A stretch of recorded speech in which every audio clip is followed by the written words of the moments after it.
The Learning Technology Center's Regional Educational Technology Coordinators support schools across Illinois by providing expert guidance, professional development, and hands-on support for educational technology. Covering 5 regions, our RETCs work closely with educators and administrators to make tech integration more effective, engaging, and sustainable. Whether leading workshops or collaborating with district teams, they bring practical strategies and a passion for innovation to every conversation. Welcome Emily, covering the South region, Eric, covering Chicagoland, and Lisa, covering the West. And I'm Linda, your webinar facilitator. I'll be behind the scenes, making sure that everything runs smoothly, as well as interacting with you in the chat. So let's get started.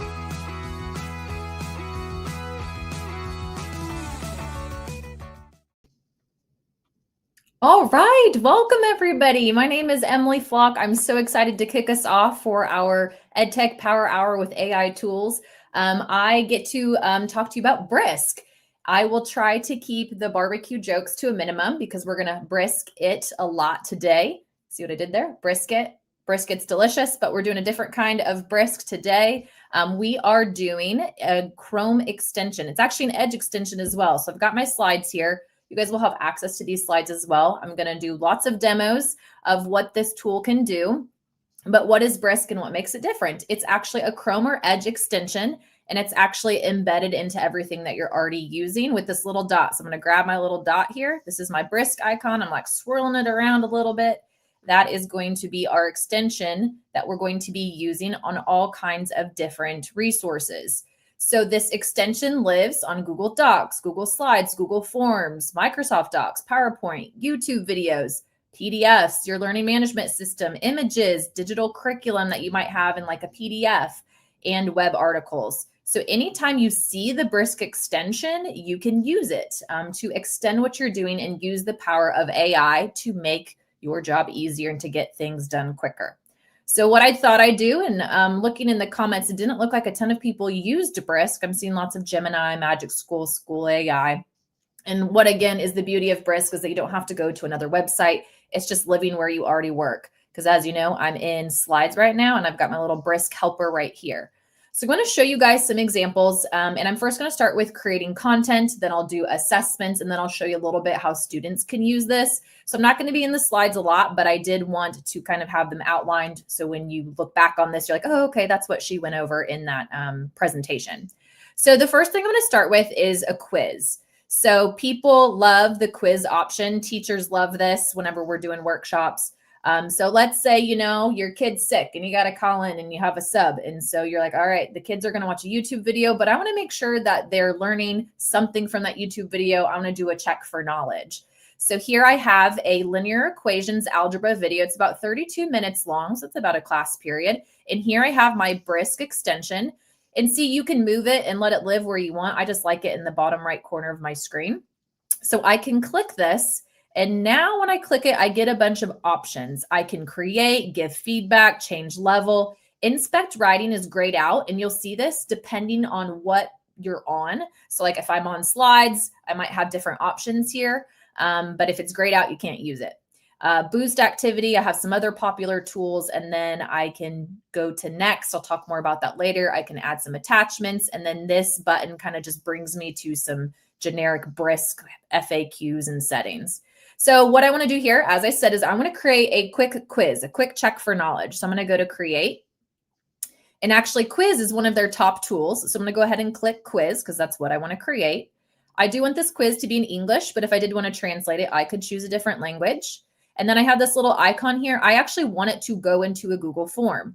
And so here's Doc and Word, but I do want to keep it in a Google form. And I'm actually not going to change the prompt. I just want to create a quiz about this YouTube video. This is linear equations for algebra. So maybe that's 8th grade. I do want it to be multiple choice. And I actually want it to be, let's say, 6 questions instead of 10. I'm going to go ahead and brisk it. And we're going to see how quickly it's going to create a form for me. We see that it's opening a new tab. And at first you're like, what's going on here? It says new quiz. It's going to load. And I don't know if it's going to be slow because we're streaming and doing all that. So here we have a YouTube. It is actually pulling from the transcript of that YouTube video.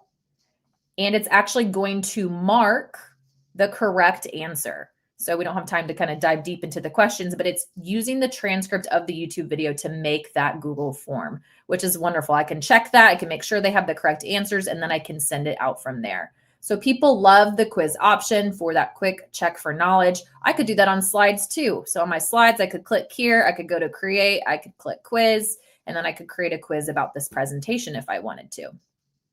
Another one that people love is changing levels. So I taught history.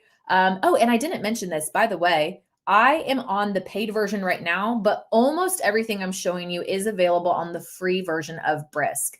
If it is a paid feature, I'll mention it. So far, everything is on the free version. You can convert to a form on the free version. So now I want to change levels. I found this website. So I taught the Declaration of Independence. Kids just love studying text from way back when. And they have a hard time understanding it. So some of my kiddos, I did need to change the level. I taught 11th graders, and I had some that were reading at a 4th grade level. So this is good for special ed or just accommodating for different reading levels in your room. And so what we see here is I actually don't see my Brisk icon. I don't see it anywhere. This is kind of a little trick. If you're on a web page, if you highlight on your web page, ooh, Brisk just popped up. Did you see that? I now have the Brisk icon. So I'm going to click Brisk. And now I'm going to change this level. When I click change level, it's actually going to read and assess. I think it uses Lexile scores to determine what its current level is. It's at a university level. And then I'm going to change this to, let's say, 5th grade. I'm going to click change reading level, and I do want it in doc format. So I'm going to click change reading level. And now I have the Declaration of Independence. And now it's going to be at that leveled text. So again, sometimes it's too difficult, the actual text itself. And now I would be able to look through this, make sure I'm not losing the meaning of what we're going to be talking about, because sometimes it can do that. So just make sure you read it ahead of time. I'd want to read through the grievances and so forth, and then this might be ready to go. Especially the grievances part, students get confused, and this is kind of keeping it into simpler terms. So he has forced our fellow citizens who were captured at sea. I'm going to stop generating because you get the idea. The next thing I wanted to show you is that you can actually create informational text. I kind of wanted to see this in action because it's newer with the adding sources. So even on a blank doc, so sometimes you want to start with a blank page instead of starting from a website or starting from slides or something like that. Here I can go to create. And let's say I want to create an informational text. So I'm looking at all their pre-made things, and I'm not finding anything about an informational text. So when you find that, when you're like, this isn't what I want, you go to create anything. And now you get a prompt box very similar to Gemini or ChatGPT or Magic School. And I get to decide now what I want to create. I'm going to grab over here because I already have my prompt created for me. And so I want to create an informational text about Halloween in the United States, since that's coming up in about a month. And I'm going to actually put that I want to include sources, because I want to see where they're pulling the information from. And then I'm going to go ahead and keep 7th grade. So now it's going to actually create this doc based on the fact that I wanted to create an informational text about Halloween, and I wanted it to actually show the sources. So here it's going to create this. So here I have origins of Halloween, and then it's got some citations there, how Halloween evolved, modern Halloween celebrations. And again, it's giving me my citations of where they pulled the information. And then I have my conclusion. And then I can go ahead and take a look at these. Gourmet gift baskets. I'm not sure if that's the best source. Maybe that's one that I maybe don't want to be using to create informational text. Library of Congress, that might be a better one. And so I might decide that I just want to use that website instead. So wonderful for creating materials as well. Another thing teachers want is somebody to make slides for them. And so slides, you're trying to get a new concept across or new materials, and you need slides. So here I have chapter 1 of The Outsiders. And let's say I want to introduce this to students. So I'm going to create a presentation about this PDF. So that's another format. So far we've done slides and forms and docs. Now I'm in a PDF.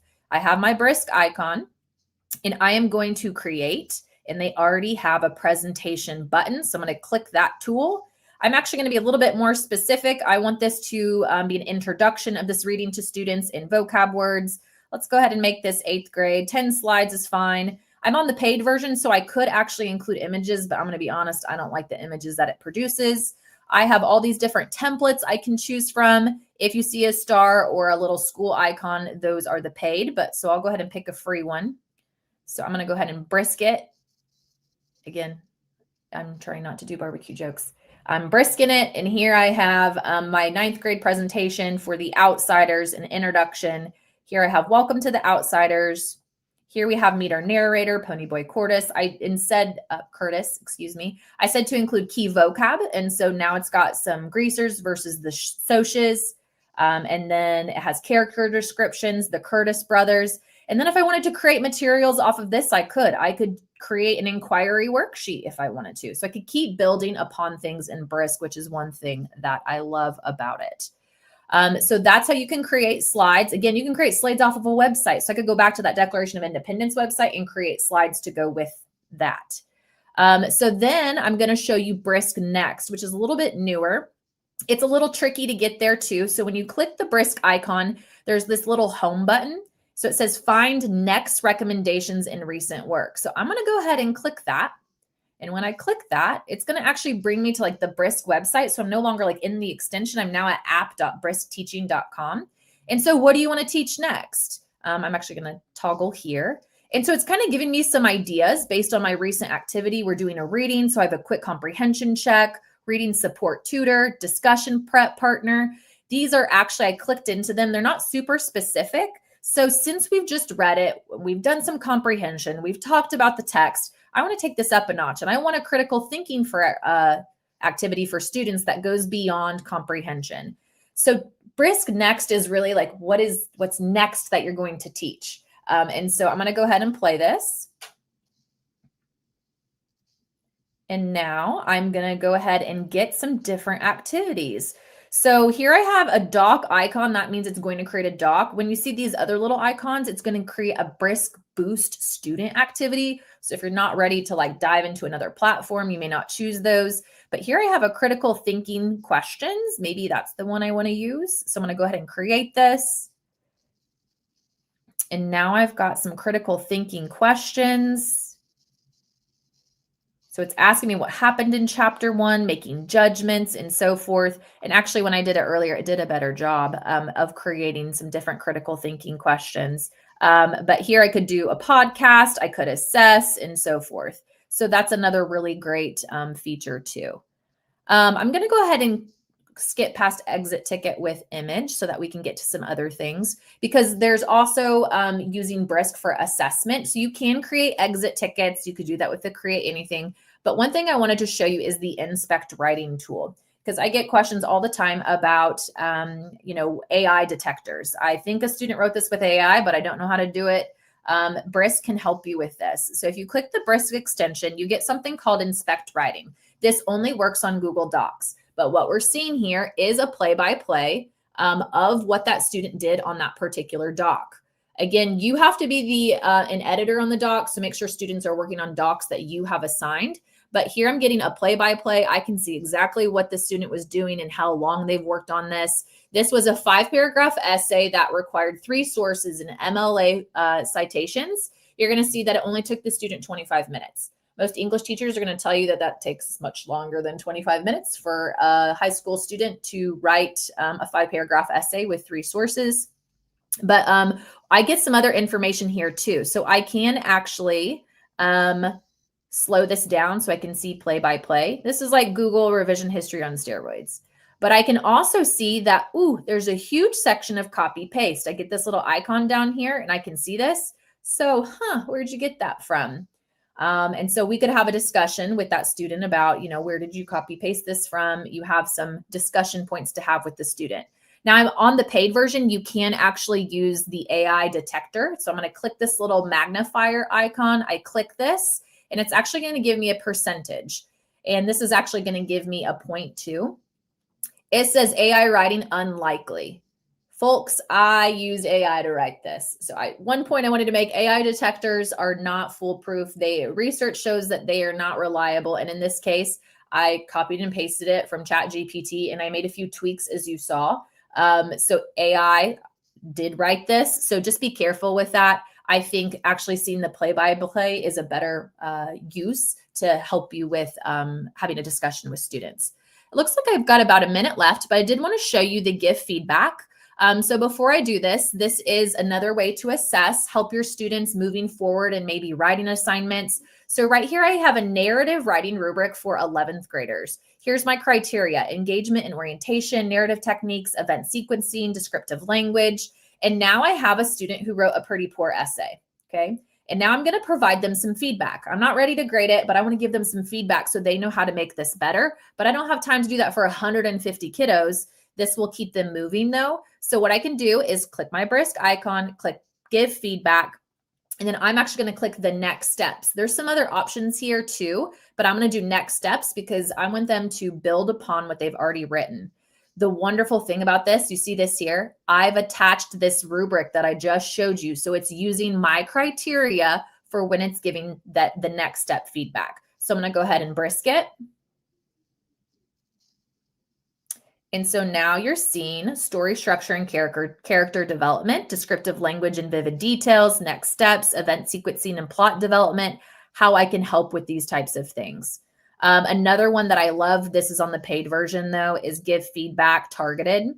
Again, I have the demo right now. And so I have my duck rubric uploaded here. And it looks like I'm about out of time. I'll show you this. It's actually going to create comments.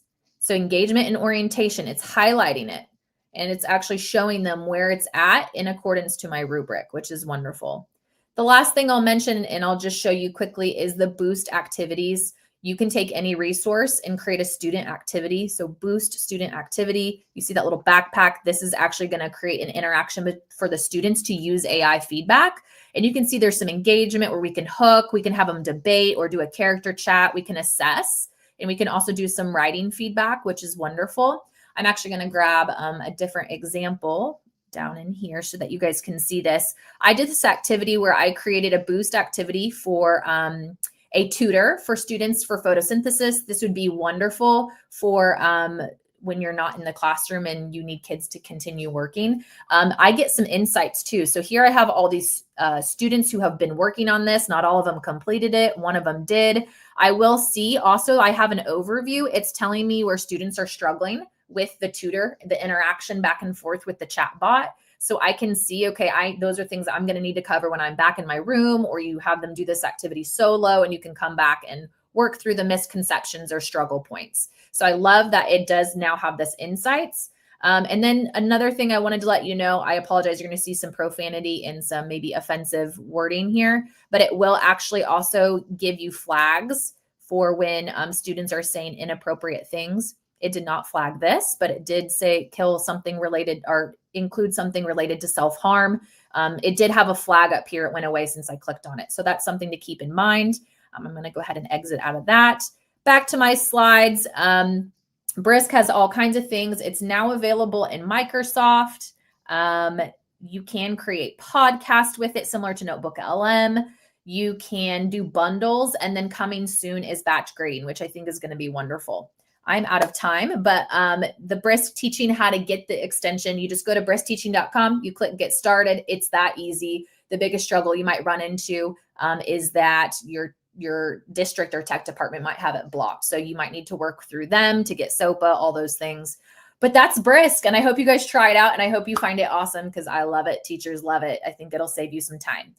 So now I have the honor of introducing Lisa Schwartz. She's up next. She is Canva expert. She's going to share all the awesome Canva AI stuff, and hopefully I didn't cut into her time too much. All right. No. Hey, thanks, Emily. Great. I liked how you talked about ducks in your presentation, because it must be an animal day today, because I'm going to be talking about butterflies. So go ahead and put in chat if you've used Canva before and what you've used it for, or what's your favorite tool within Canva. Canva has so much, and it has been around. The Canva education launched in 2019.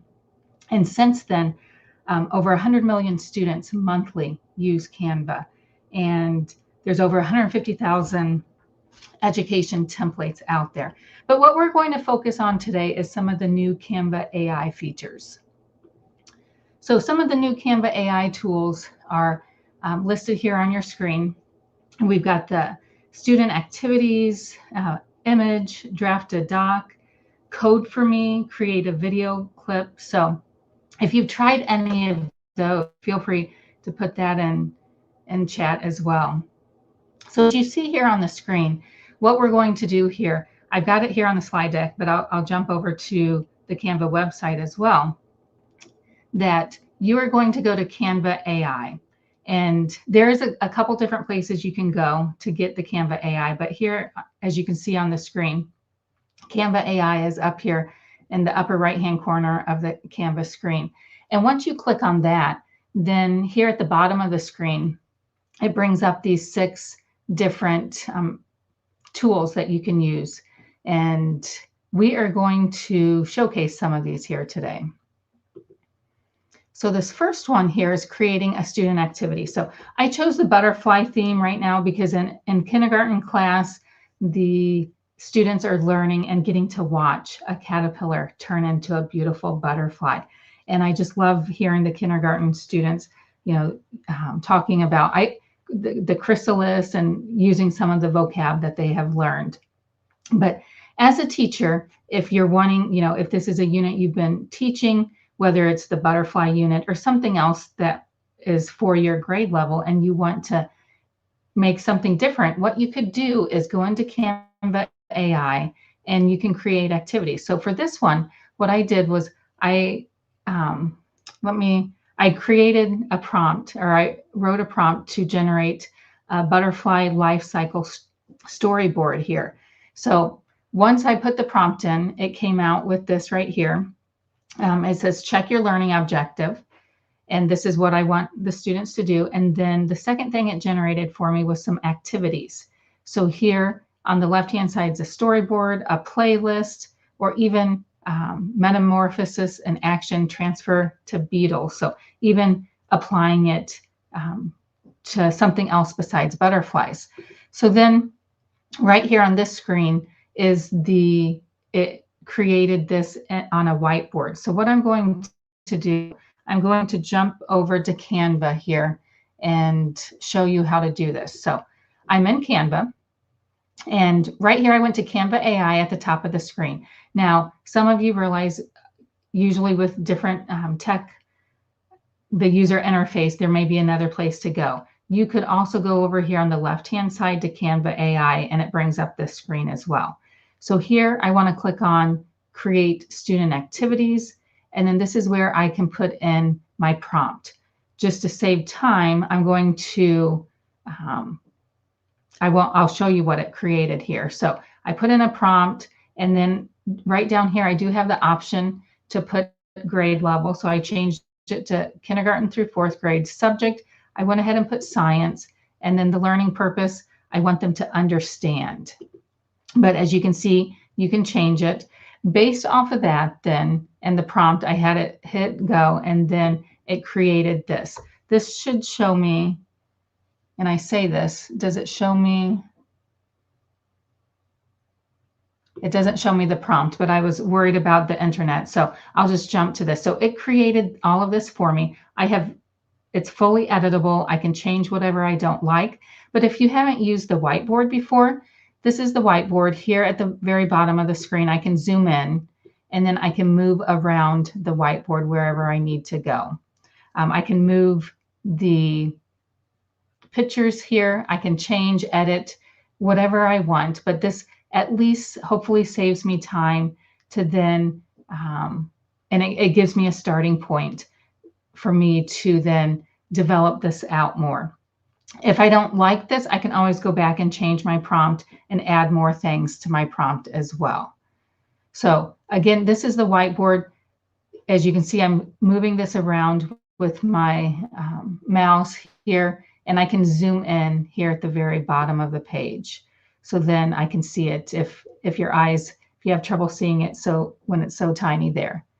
And then it also, when creating this, it also put some instructions here and gave some Canva tips. Again, this is fully editable. I can go in and delete and edit anything that I so choose.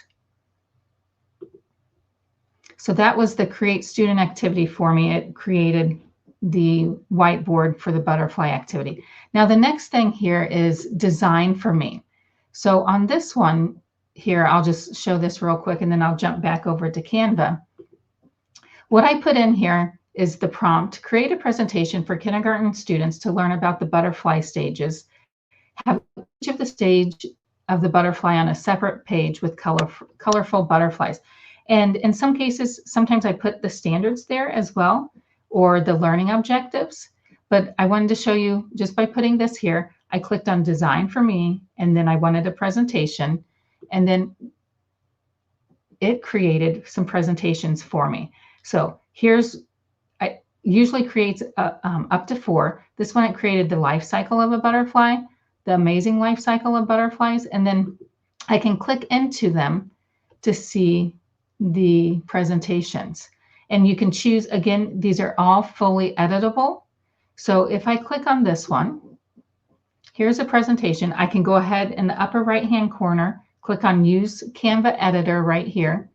And when I click on that, then it pulls it up into a Canva presentation, and it's all done for me. I don't know about you, but this just saved me lots of hours, or at least an hour of time of getting the pictures and putting the layouts on there.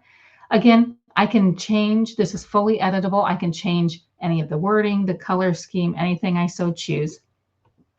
And then you can go through and see, here's welcome to the butterfly adventure, the egg stage where it all begins, talk about caterpillar stage, the eating. And again, if I want to add another slide, I can. If I want to change the transitions, I can change the transitions here.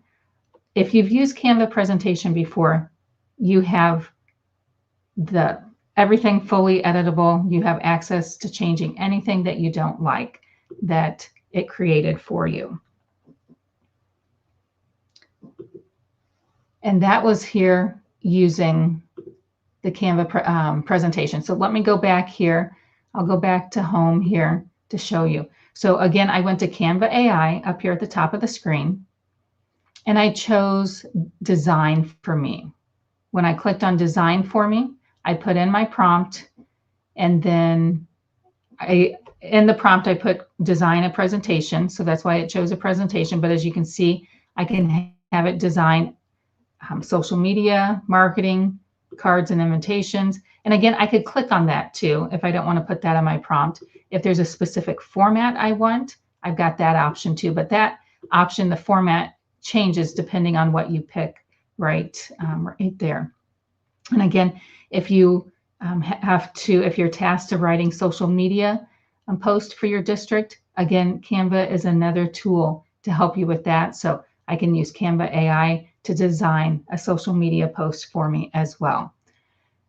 Let's say you change your mind. You're in Canva AI, you want something designed for me. If you change your mind, all you have to do is click on design for me, and then it takes you back to the 6 choices there.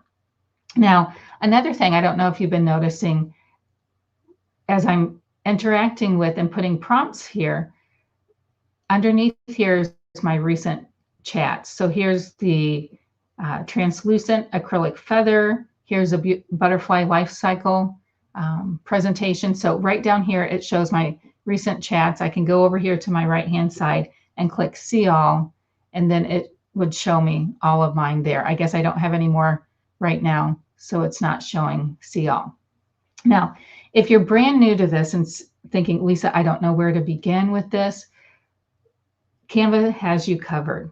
So I went into Canva AI, and instead of putting a prompt here, what you can do is scroll down, and here it's letting you, it's showing you, see what you can do with AI. So if I want to see how I can create a video, I can just click here and it'll show me and give me a prompt. And what I like about this also is it does give me some prompts if I want to get some ideas on what I need to be putting in my prompts. Here's a dog wearing a party hat. It'll create an image for you. Design. So pay attention to the words up here at the top of the page. That is, it categorizes the different activities it has for you between these 6 up here at the top of the page. If I want to just look at learning activities, I just click on Create Student Activities here, and you see it then filters all of the different examples of learning activities right there for you. All right, going back here to the presentation, then the next one I want to jump to is the code for me. This is my absolute favorite. So I know I've got Stephanie on here today from Liberty, and she's a computer science teacher, and she loves everything about computer science and coding.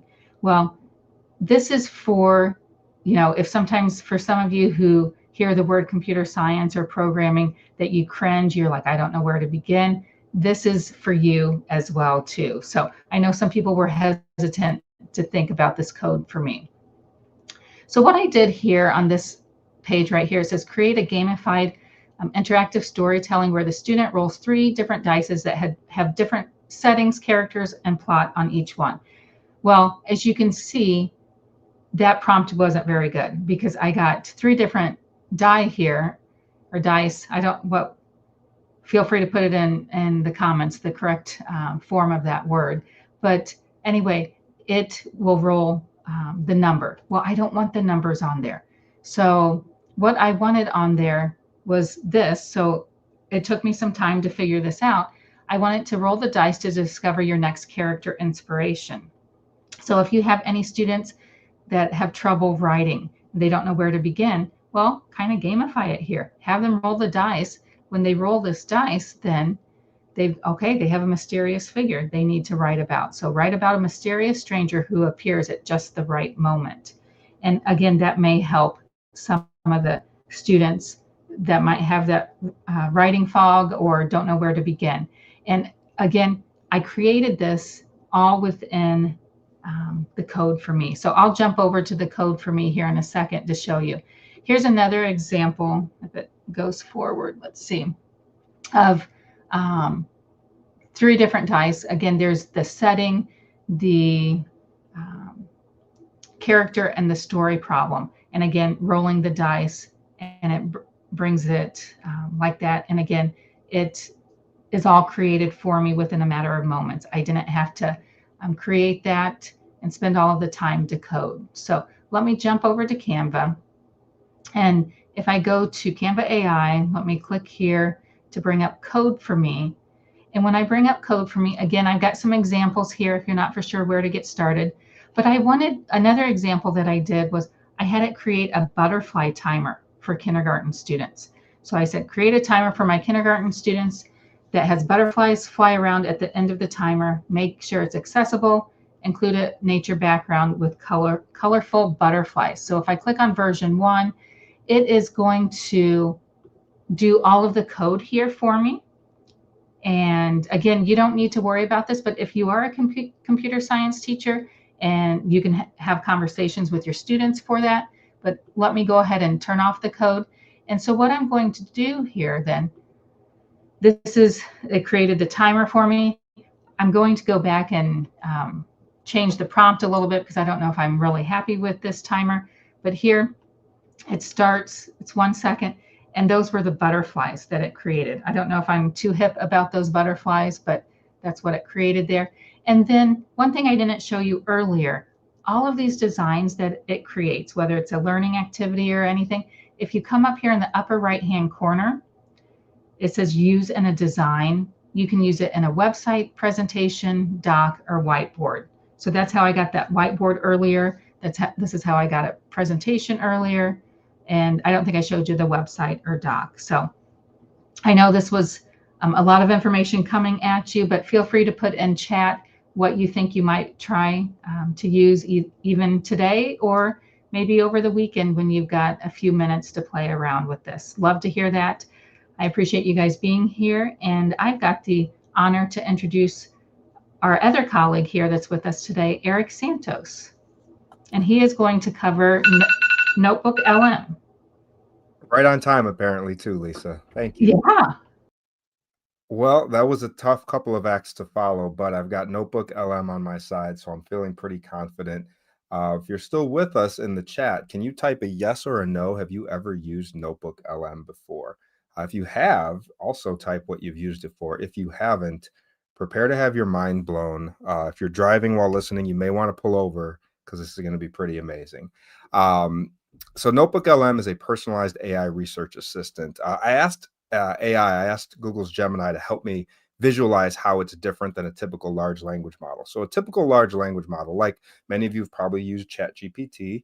You may also know Google Gemini, that's their large language model. This is an AI tool that essentially is trained on trillions of pieces of data that it's been pre-trained on, so it knows how to respond to your questions, but it also can search the internet and find new information.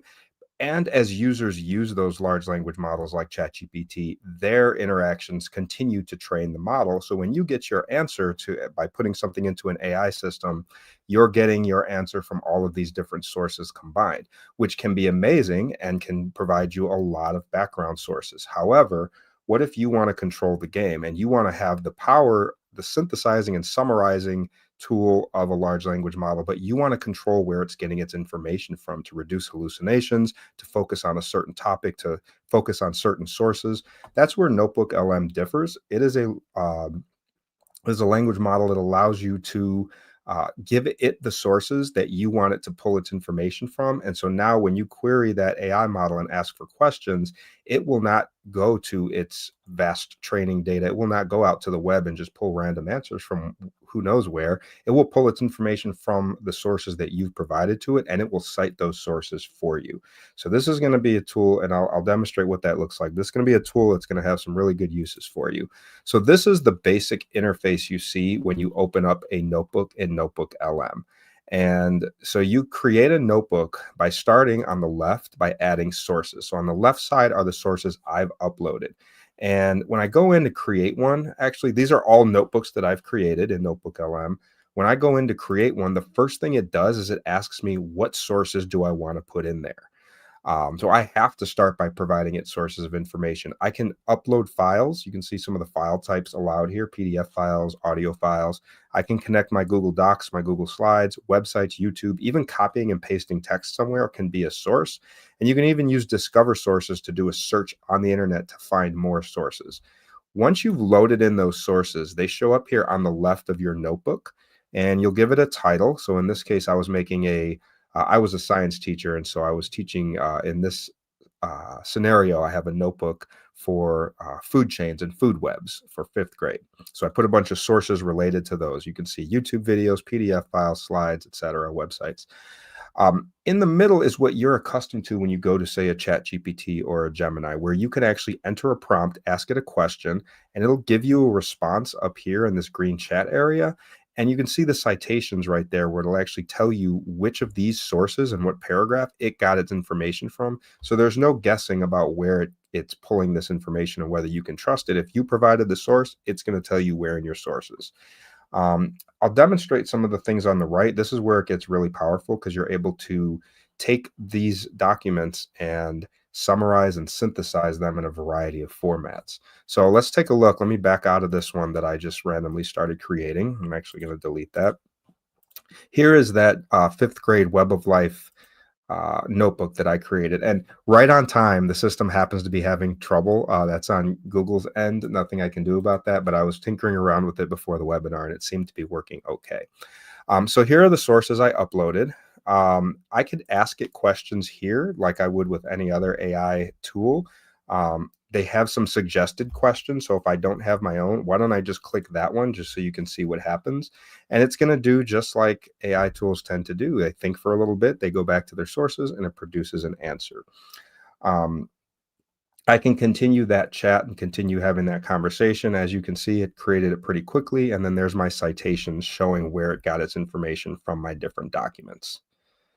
But wait, there's more. If I wanted to, I can save this particular response and save it as a note. And anything that I save, any chats that I save, will pop up on the right side over here. So these are all things that I've saved in the past.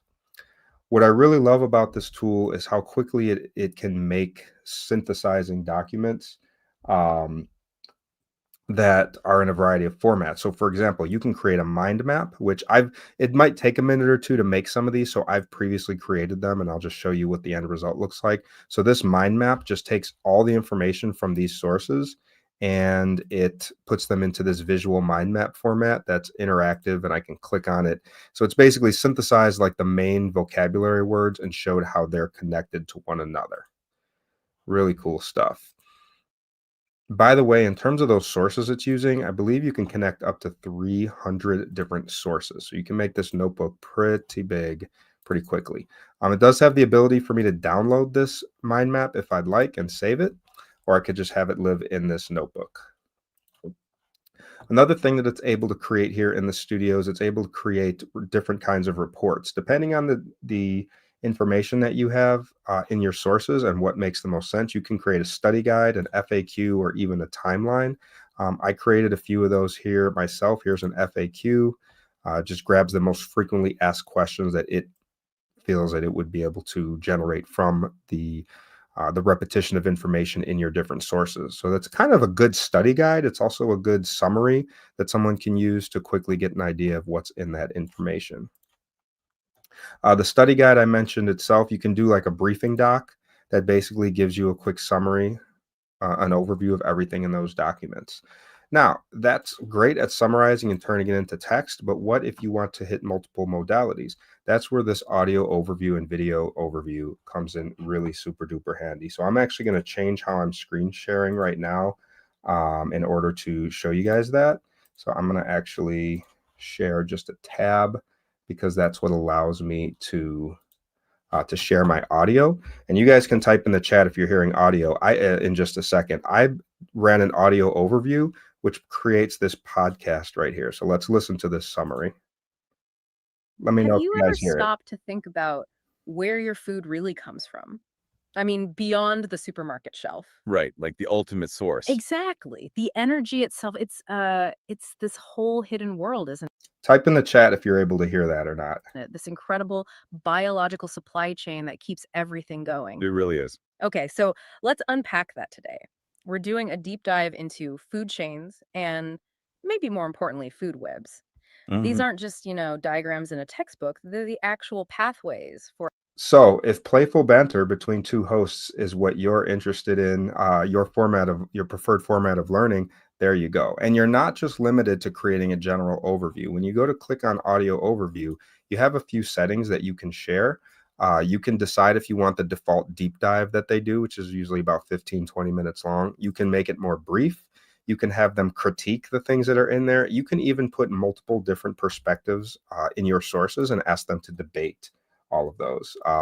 And it's a really smooth sounding podcast. Stephanie, great comment. It doesn't sound robotic like the audio that we might remember from earlier technologies. What I love is you can even change the language. So we can change it to Espanol real quick. We can make it shorter. And then we can even tell it to focus on something. So I want to maybe say focus on the interconnectedness of life. So maybe that's like the topic of focus and what I want as the underlying concept of what they're talking about. I can do that. I can make it in all these different languages, hit generate, and it's off and running. For each one of those, I can then click the three dots next to them and I could download that, or I could share out the notebook, which I'll share more in a minute, but I could download that. So I could create the same podcast in multiple different languages, download each one of them, and then provide those to my students in the language that meets their needs the best. Amazing for students. Hey, even amazing for me. If I got to get up on a topic really quickly, maybe I'm a teacher who's new to teaching a certain area and I need to really brush up on this information. Why don't I generate a podcast, find a bunch of sources, throw all my lesson materials in there, and then listen to a podcast on the way home that lets me know a quick summary of everything I need to know. What a great way to learn. But wait, there's more. Kind of building on what Stephanie said about how impressive the sound is. Let me show you how you can actually become part of the podcast as well. So I'm going to click on energy, this for one. nutrients, connecting basically every living thing on the planet.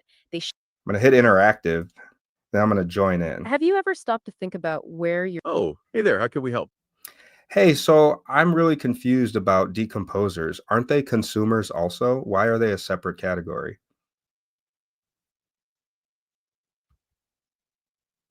That is such a great question, and it's a common point of confusion. Yeah, you're not alone in wondering that. You're absolutely right to connect the decomposers to consumers because they do consume. They're eating, right? They're getting energy from other organisms. Exactly. But here's the nuance. Most consumers, when we categorize them, eat living organisms or recently killed prey. Like a And now I understand that topic a little bit better, so I can have my questions answered live. And before you wonder, oh man, if you're like me, a middle school teacher, you start thinking, how are the students going to use this for evil? Don't worry, I was ready for that. Here we fox go. eating a rabbit. Oh, yeah, uh-huh. So, speaking of animals, what do you think about the Bears game this week? Sorry, I know too soon.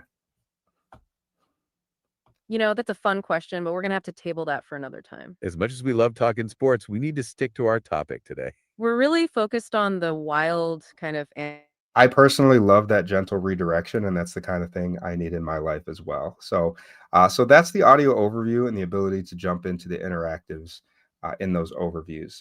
You may have also noticed the video overview button right here. So the video overview uses AI to then, again, take all of those sources that you just pulled from, if I'll click into it and I'll show you, it takes a couple minutes to generate this, hence why I pre-generated it, but it puts them into a slideshow and then narrates the slideshow for you. So let's check out just a snippet of it. Have you ever really stopped to think about how every single living thing out there, from a tiny little insect to a massive blue whale, gets the energy it needs to just, well, live? How is everything connected in this huge, complicated, beautiful web of life? Well, that's exactly what we're going to break down. We'll start with the source of all energy for life, and then we'll meet the ecosystem's players. After that, we're going to be following the energy, first in simple chains and then in I'll jump ahead a bit so you guys can see more. complex webs. Every ecosystem on Earth, the journey begins right here with our sun. It's the ultimate powerhouse for our planet, the original source of energy that gets this whole Pretty cool stuff. So no more scouring through YouTube trying to find just the right video at just the right level. No more hoping it doesn't show ads you don't want to see. Generate your own little video overview. What a great way for students who missed the lesson because they were absent. And how do you summarize everything for them easily? Here you go. Awesome for sub plans too. All those little things that take up so much of your time, really easy to now replace those. As always, I recommend before you just put this in front of students, make sure you watch everything and review everything, put your teacher hat on and make sure it's all accurate. AI systems still do make mistakes or hallucinations, and they still do sometimes get things a little mixed up. So make sure that you trust the information there before you just put it out there. And do know that with those video overviews as well, you can download those as movie files right here, and you can then send those out to folks. All right, I'm going to undo my sharing of audio and redo back the sharing that I had. So give me a second here. All right, so I'll just kind of wrap up some of what we talked about, and you will receive these slides as well. So a lot of what I just demonstrated for you is demonstrated in these slides as well. So if you missed anything, feel free to refer back to them. So many great ideas of how you can use this. Uploading all of your curriculum materials and standards so that you can make interdisciplinary lessons. So I went to ISBE's website, grabbed all the different Illinois standards for the different content areas, and now I can start building my lesson materials here, and I can have them reference those standards and combine standards to make rich multidisciplinary lessons. Maybe you're making purchase decisions. You want to upload websites from multiple different vendors and have it do some analysis for you and compare the features for you. I've heard from districts that take their newsletter, districts do a great job of communicating, but sometimes there's a lot of emails, right? From the district, from the school, from the board, from the teachers. And what if you could throw all those weekly and monthly into a notebook and send it out as a podcast for parents to be able to quickly get a rundown of everything? What's really awesome is coming soon, Google is going to be allowing you to put NotebookLM into Google Classroom. So you'll be able to build a notebook kind of like the one I just did. And imagine now being able to share this out to your students through Classroom. Right now, you can share within your organization, actually. So I could share this to Lisa if I wanted to, and I can give her the ability to either have editor or viewer access And as a viewer, she can also either get access to the whole notebook and see the sources and all the things that were created, or we can share with her just the chat only, which will end up looking like this. She'll have a chat that I have personally like curated with just our sources that will then be able to serve as her AI chatbot, but I'll be able to control where the information is coming from for her. So they're going to pretty soon also be integrating that into Google Classroom so you can share your notebooks in Classroom. An important side note with that is data privacy and security. So you probably have been warned not to put personally identifiable information into AI tools because free tools or unapproved tools by your district could potentially use that data as training for their systems, and you don't have that security. NotebookLM and also Google Gemini are now core services for Google, which means you get the same terms of service and the same data privacy protections as the core tools you're used to, like Docs and Slides and Sheets and so on. So if you're a district who uses Google, Gemini and NotebookLM are going to be safe tools for you to use. Of course, check with your admin and your tech team to make sure they've approved and make sure that you're clear on what should and shouldn't be put into those tools. But it's a much safer option than just throwing information into ChatGPT that you might not necessarily have those same protections. So that was NotebookLM in hopefully under 15 minutes. I hope you enjoyed that and I hope it's useful to you. Do reach out to me if I can support in any way, especially if you're in the Chicagoland area, and I'll pass it over to Linda to wrap it up for us. All right. Thank you so much, Eric. I'm actually going to bring everyone back on just so that I can say hello and thank everyone. And I just have a couple pieces of housekeeping before we leave. So first of all, thank you so much for joining us today for this webinar. We are going to be posting this on our YouTube channel. It probably is already up since we're streaming this live, but the edited version with all the chapters put in will probably be sometime tomorrow. I'll also be sending out an email with the links to the presentation.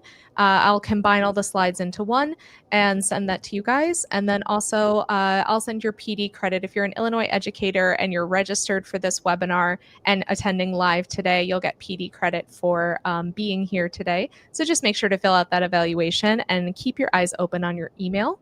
A couple other things as everyone was talking, if you are someone who's never used Canva, because I saw a lot of people saying that they've never used Canva, I'm actually doing a tech trek, which is our like interactive webinar series on getting started with Canva. So it'll be the very basics of Canva.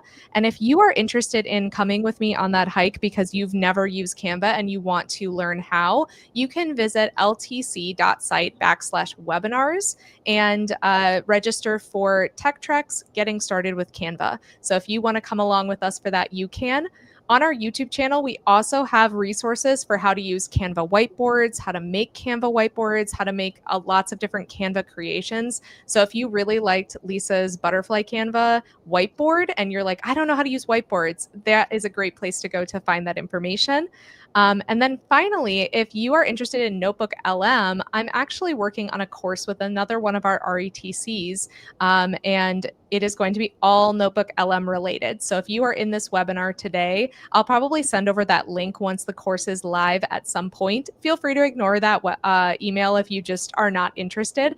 But because you're here today, I wanted to go ahead and just give you the heads up. I'll probably send that to you since there were so many people who've never used it before. And this is just a little taste. We'll have a course coming out that's way more of like a deep dive into NotebookLM. That should be coming out sometime probably in 2026. So thank you everyone again for being here. Eric, Lisa, Emily, thank you so much for your time, energy, efforts. I know this was just like a quick bypass of a lot of these tools, but hopefully it showcases everything these tools can do so that people can dig into them more on their own time.